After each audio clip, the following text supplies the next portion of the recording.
Boa noite, tudo bem, pessoal? Como vocês estão? Faz tempo que a gente não se vê, né?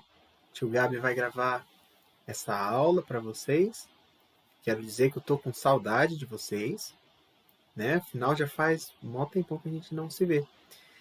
Nós estamos aprendendo sobre os profetas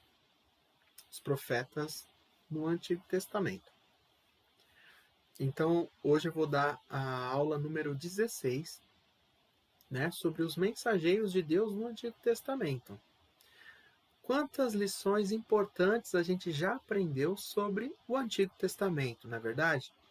Se você está acompanhando as últimas aulas ou as últimas lives, né, com o Maciel ou com o Gilmar, você tem aprendido sobre os profetas.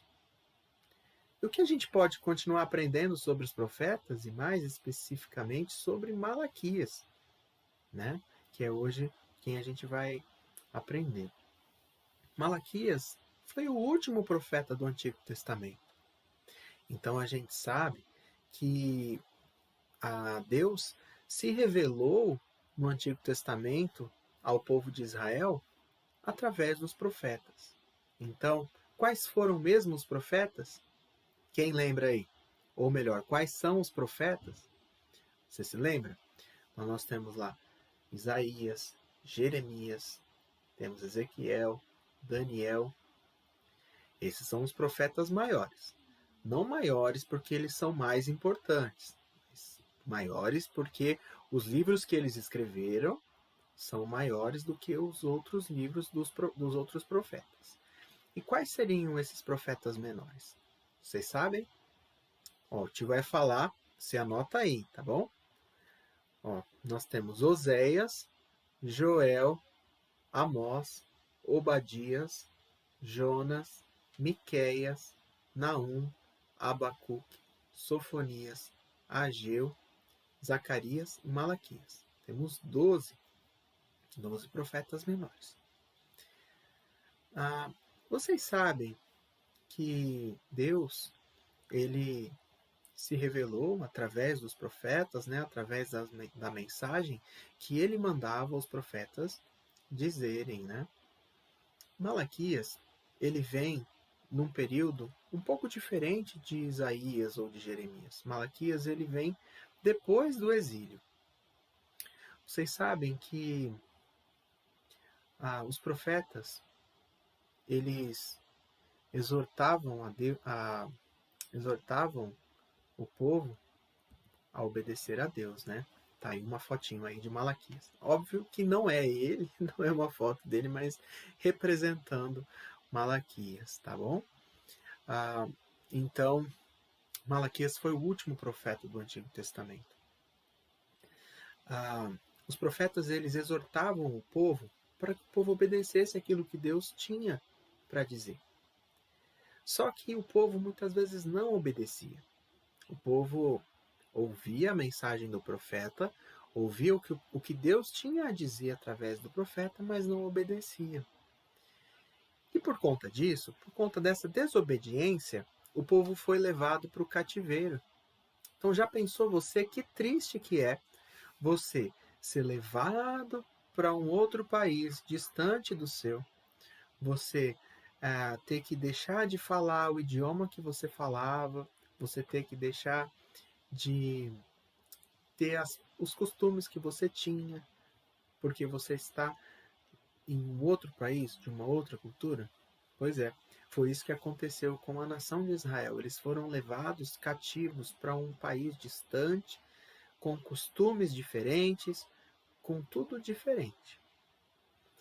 E, e Malaquias, ele vem depois, nesse processo, ele vem eles já tinham voltado do cativeiro, né? Já tinham voltado nesses 70 anos que eles passaram lá cativos. E, e aí eles já tinham reconstruído o templo em Israel, já tinham reconstruído os muros da cidade, né? A gente aprendeu também lá nos outros livros, né? Se você ler o livro de Esdras, o livro de Neemias, você vai ver um pouquinho sobre esse período aí. Se você tiver a sua Bíblia aí, eu vou pedir que você abra a sua Bíblia lá em Malaquias. É o penúltimo livro do Antigo Testamento, tá bom? Em Malaquias, ele, na verdade, o profeta Malaquias, ele vai falar para o povo de Israel, porque eles estavam desobedecendo a Deus, fazendo algumas práticas, né? Fazendo algumas coisas que Deus já tinha falado para eles não fazerem, tá? Você se lembra que eles foram levados para o cativeiro porque eles estavam adorando a deuses estranhos. Outra coisa que eles estavam fazendo, eles estavam foi a idolatria, né? O motivo pelo qual eles foram levados cativos. Eles estavam adorando a deuses estrangeiros, eles estavam adorando a outros deuses. Só que depois que eles voltaram do cativeiro, Malaquias continua falando para esse povo, continua exortando eles, porque eles ainda estavam desobedecendo a Deus. E o que eles estavam fazendo? Eles estavam desprezando o direito dos órfãos e das viúvas. E aí você vai se lembrar que Deus mandou que eles cuidassem dos órfãos e das viúvas, e eles não estavam fazendo isso. Então, o Malaquias lembra eles de tudo isso.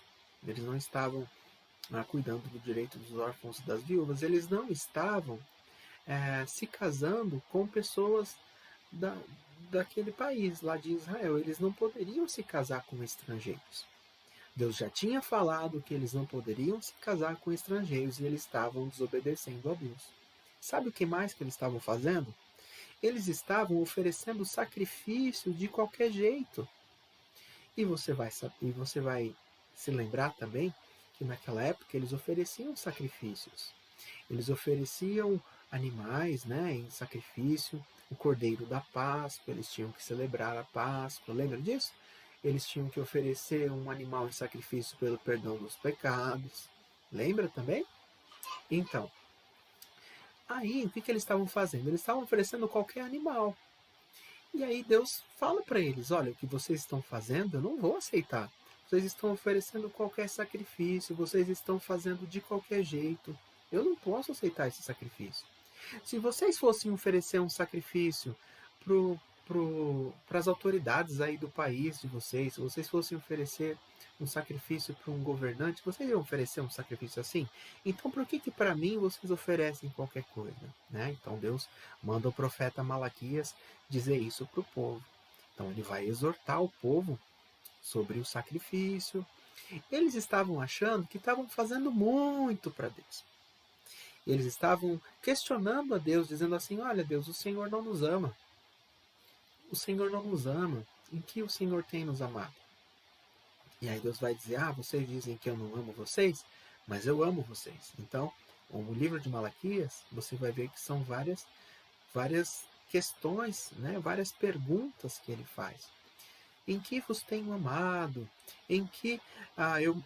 De que maneira nós temos te desprezado? Então o povo acha que faz muito para Deus e pergunta para Deus, mas Deus, nós te amamos, né? O povo acha que está fazendo muito e acha que ainda Deus não os tem amado, Deus não os amava, mas Deus fala, eu amei vocês, eu escolhi Jacó ao invés de Esaú. Vocês lembram lá da história? Que Esaú e Jacó eram irmãos, e aí Esaú era o mais velho, ele tinha direito a ser primogênito, as bênçãos, né, do primogênito, mas ele desprezou a primogenitura por conta de um prato lá, de uma refeição. E também que Jacó, ele se passou no lugar do irmão para ser abençoado pelo pai, enfim. Acho que vocês vão lembrar dessa história. E aí que eles acabam se separando, esses irmãos, Jacó e Esaú, cada um segue um caminho, e Deus vai dizer para eles, olha, eu escolhi Jacó ao invés de Esaú. Eu amo vocês, eu amei vocês, e eu mostrei esse amor, né, preferindo Jacó ao invés de Esaú. Mas aí, se você ler lá, depois do livro de Malaquias, você vai ver o povo questionando a Deus, o povo vai dizer assim, Senhor, mas em que nós temos te roubado? Aí Deus fala, vocês me roubam nas ofertas, nos dízimos, né? Então é uma série de coisas que o povo fazia errado, o povo estava desobedecendo e o profeta Malaquias vai exortar ao povo.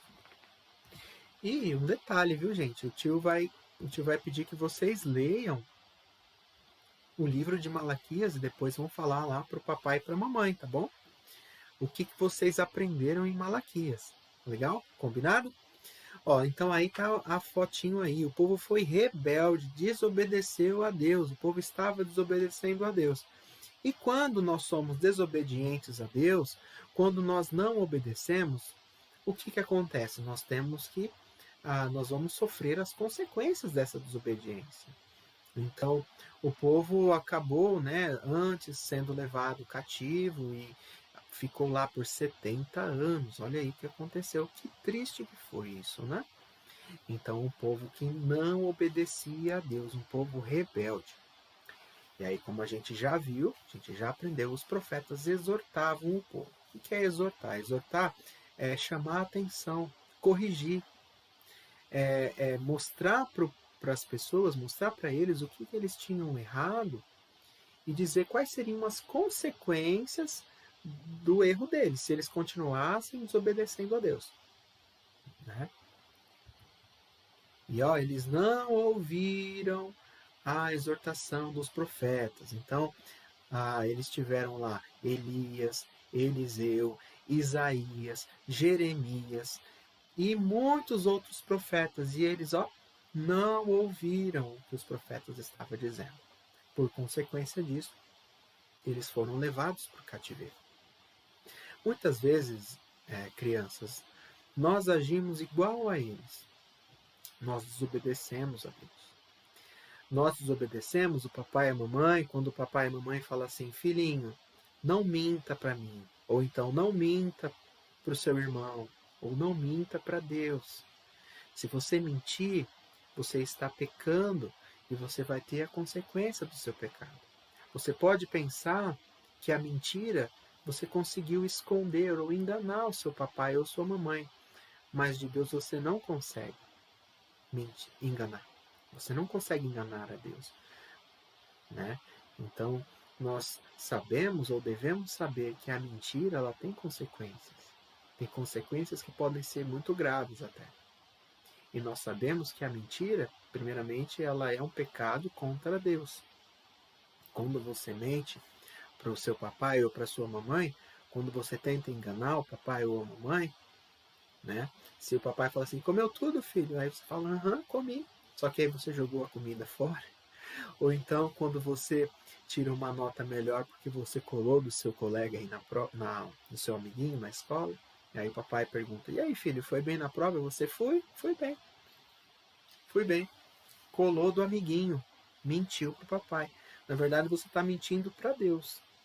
E o seu pecado vai ter a consequência. Porque um dia você vai pagar por isso. Né? Nenhum pecado fica sem consequências, né? Daquilo que a gente faz. Muitas vezes alguém pode descobrir e depois falar para o seu pai e ser pior do que se você tivesse contado a verdade para ele. Enfim, foi só um exemplo que o tio usou aqui, tá bom? Mas eles não ouviram o que os profetas estavam dizendo, tá bom? E aí tá aí uma foto da Babilônia, ou de como a gente imagina que fosse, né, a Babilônia, tá? A Babilônia foi um país muito, muito poderoso, né? Foi um grande império que conquistou a nação de Israel, né? Levou tudo que eles tinham lá de melhor para a Babilônia. A Bíblia diz lá em Daniel, você vai ler que foram levadas todas as pedras preciosas, o ouro e tudo mais. As pessoas que eram nobres.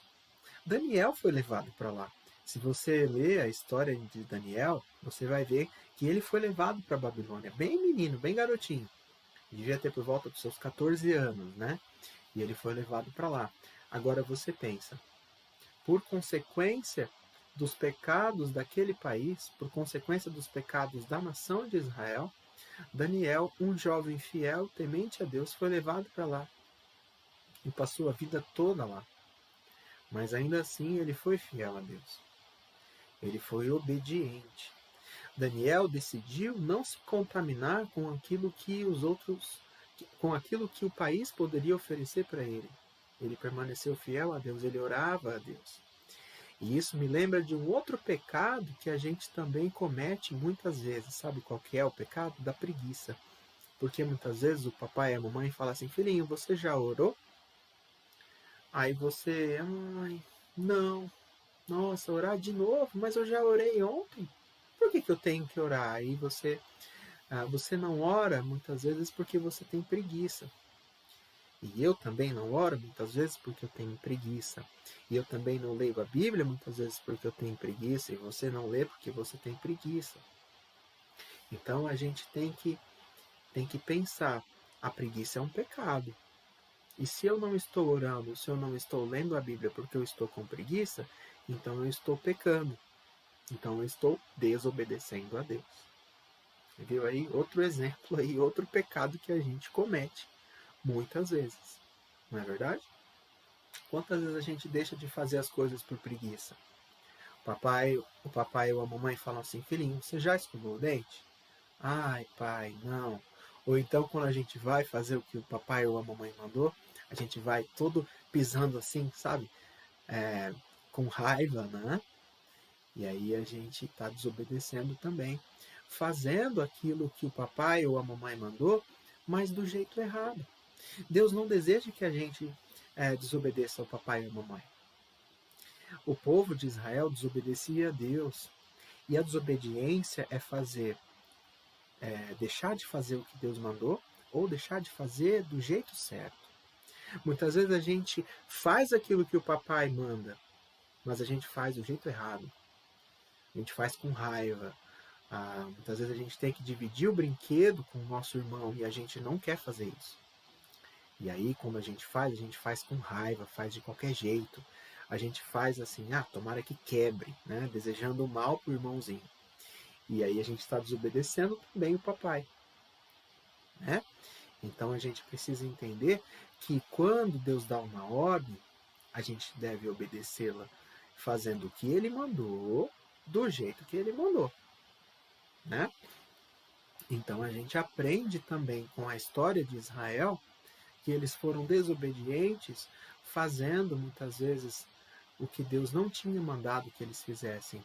Eles fizeram alianças com outros países. Deus falou que não era para fazer, que eles tinham que confiar no Senhor.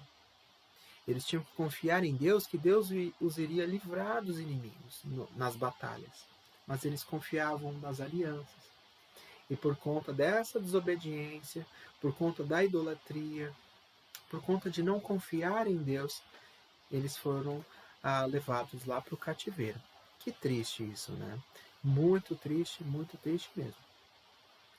Mas isso nos ensina também. Isso ensina muito para nós, para que nós não façamos também aquilo que eles fizeram, né? A gente deve confiar em Deus. E mais do que isso, crianças, nós precisamos entregar a nossa vida a Ele. Vamos lá para o próximo slide. Entregar a nossa vida a Deus. Só que o tio esqueceu de falar, olha só, esse slide aí vai dizer que Jesus é o Messias prometido. Então se você tiver com a sua Bíblia aí, eu quero que você abra lá em Isaías. Olha só, nós temos esperança. Então, se o pecado, a desobediência estava levando esse povo, né, para a consequência, e eles tiveram a consequência disso, Deus já tinha prometido que Jesus viria há muito tempo antes.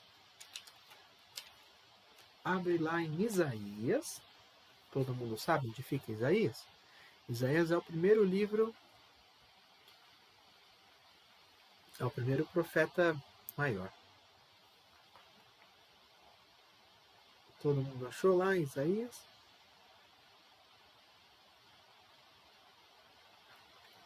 Jesus é a esperança para o povo de Deus. Isaías capítulo 7, versículo 9. Todo mundo achou? Isaías 7, 9. Diz assim: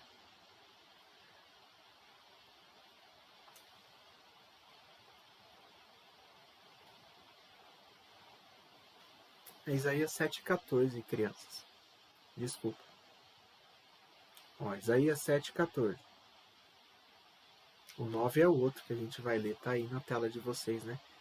É que eu não estou enxergando muito, tá bem longe. Ah, agora eu consegui enxergar. Isaías 7,14.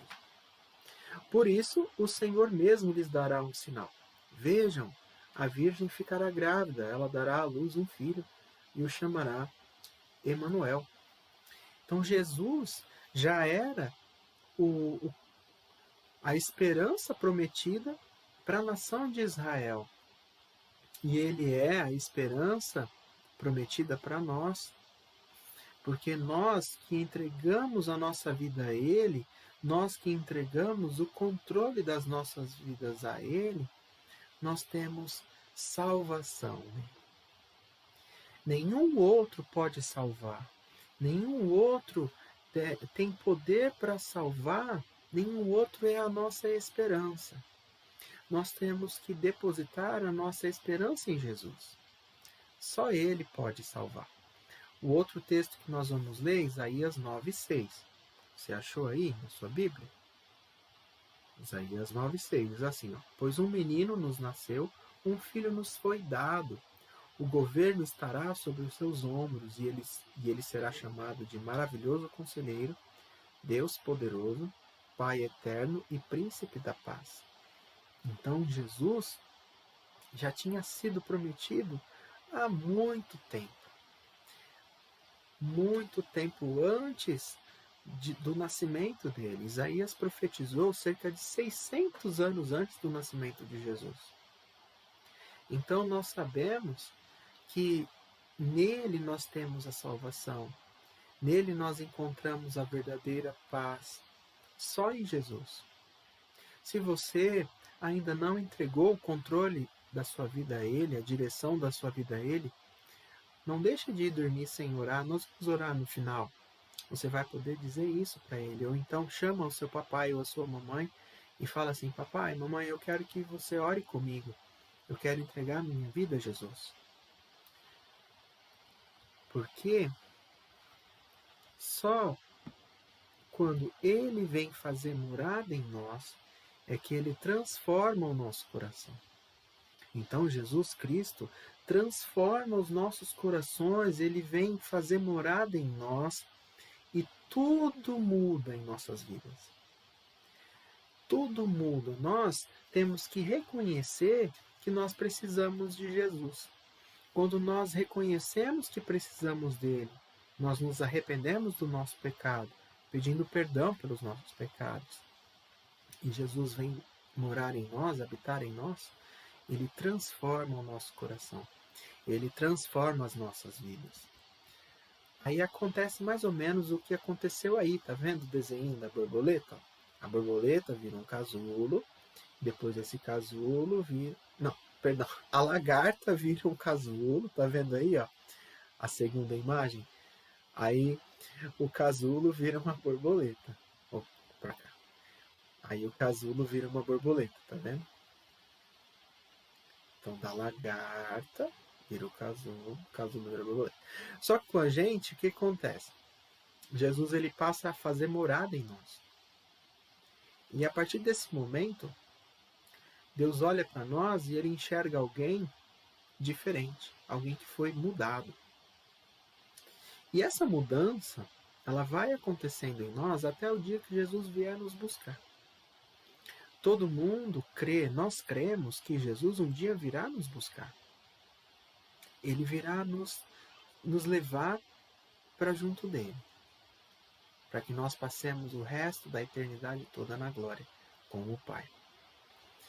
E assim a gente tem sido transformado a cada dia. Então nós precisamos de Jesus, precisamos muito de Jesus. A gente às vezes acha que precisa estudar para a prova, não é assim? Você fala assim, eu preciso muito estudar para a prova, porque senão eu vou tirar uma nota baixa, não é? Mas nós precisamos de Jesus mais do que de estudar para a prova. Precisamos de Jesus mais do que de comer quando a gente está com muita fome. A gente precisa de Jesus, porque sem Jesus em nós, nós não vamos conseguir obedecer. Lembra que eu falei que a gente deve obedecer a Deus? Porque se a gente não obedece, a gente vai ter a consequência do nosso pecado.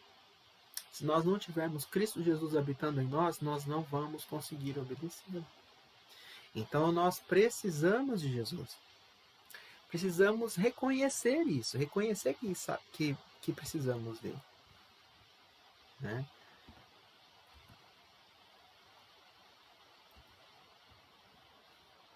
Então o povo precisava de um Salvador.